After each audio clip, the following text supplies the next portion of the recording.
Black people can rise up by one or two things. They gotta understand what rise up means. You gotta understand where you come from, understand the culture,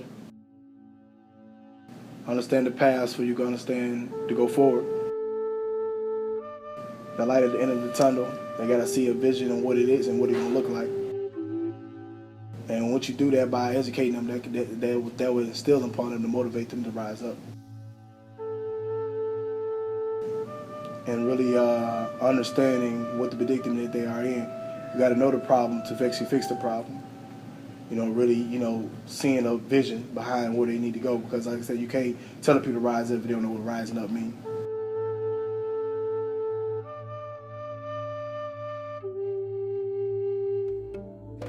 I'll say the Flint water crisis was a crisis. But I think people focus on the negative part as far as Snyder, as far as the water. I think a lot of people miss the unity that came behind it, as far as us coming together, people from all over, Philly, Chicago, down south, coming and just dropping off water and helping without even being asked. Thank y'all coming from Flint, man. But this is what we need right here. I think we should focus on the positive than actually giving the energy to the negative and actually looking at what we've done and what we accomplished.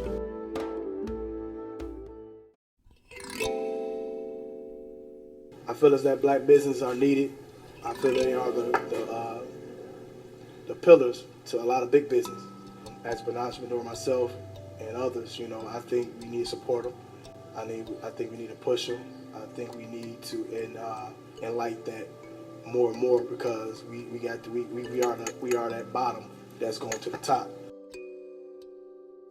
We need to stop asking for damn discounts. Just pay the money.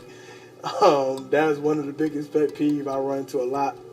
That's why I don't question nobody. I just say, hey, that's what you asking. That's what you're asking.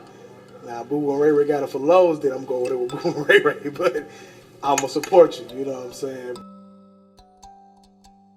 Once you put that dollar into a black business, that dollar circulate to make better community for you. But the only thing with black business, we have to teach the people the importance of black business.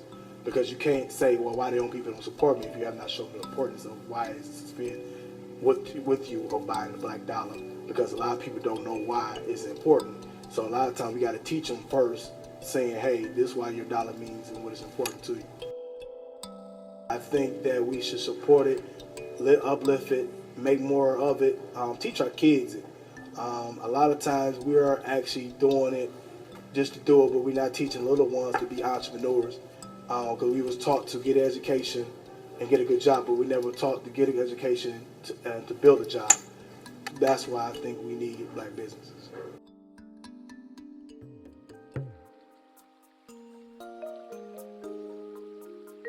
The black living situation, man, we gotta be mindful of what's going on.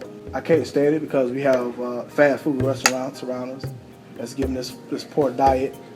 Our IQ is messed up. Our frequency is low. The food that we're eating, we need to change it. It's sad because we're paying them to actually kill us. Look around you. We don't have no sit-down family restaurants in a 5-mile radius. We had to go outside suburbs to go sit down at Applebee's and whatnot. You know what I'm saying? We really don't have it. And then when people bring up, our mom and cook stores, soul food. Well, look what soul food is. It's actually left over from what slavery is. So we have to understand we make do with the scraps. So it's really, once again, it's not a good portion of what we eating. And like I say, for people that want to tell me about pork, tell me about, we gonna die some way, but that's still that mentality, of cool mentality. Once you know better, you do better. And if you know what it can do to you, why would you still eat it?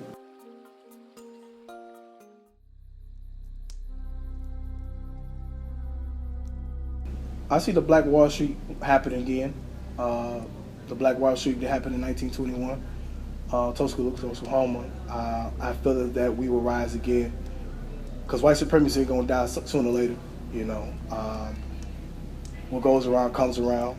And I feel is that we just need to, I think we're going to be stronger, tighter, more teacher than actual students next time around. I think we can do it better and stop depending on people. We can depend on ourselves, and you see value in one another.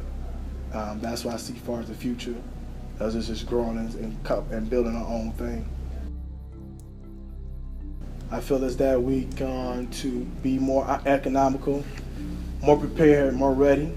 I feel us being united and strong, and being the whole Black Wall Street again. You know, with instead of 600 businesses, we're gonna have more than 600 businesses. Have our own community, have our own everything. You know, that we can be proud of once again where we come from, our motherland, our continent. You know, our baby. You know, and building resources that we can actually blend on and build on.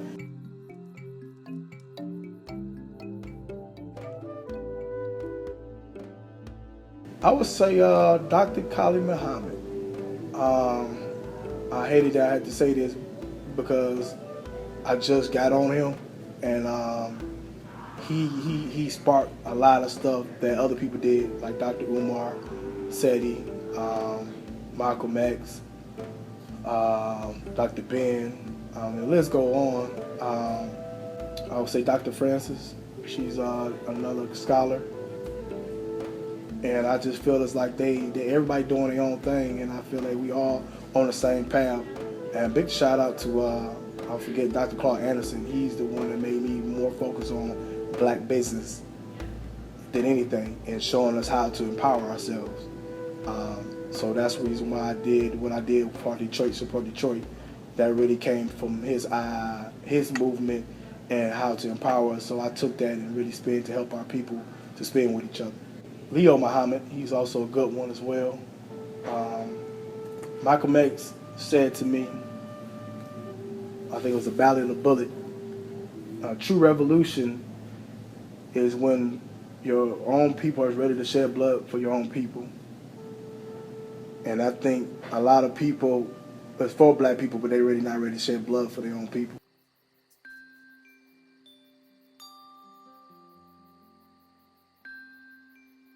I would tell people to read, to study, research. My slogan is called Teach, Educate, and Motivate. The reason why, because I want to teach you so you can be educated, and then motivate you to do better and better for the next person to see for us, by example. And with that, you can do a lot. Instead of stop holding things, thinking that you know everything. Be humble, open your ears, and keep your mouth shut, because you can't understand things or hear anything if your mouth is talking. And sometimes we are only listening to respond instead of listening to actually comprehend. My words to you will be, stay strong, be you.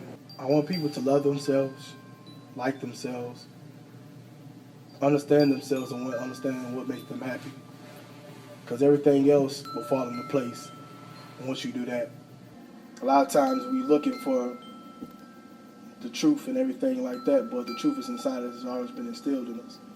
So I would definitely say understand yourself, realign yourself, and everything else will fall in place. Peace and love, Black Power.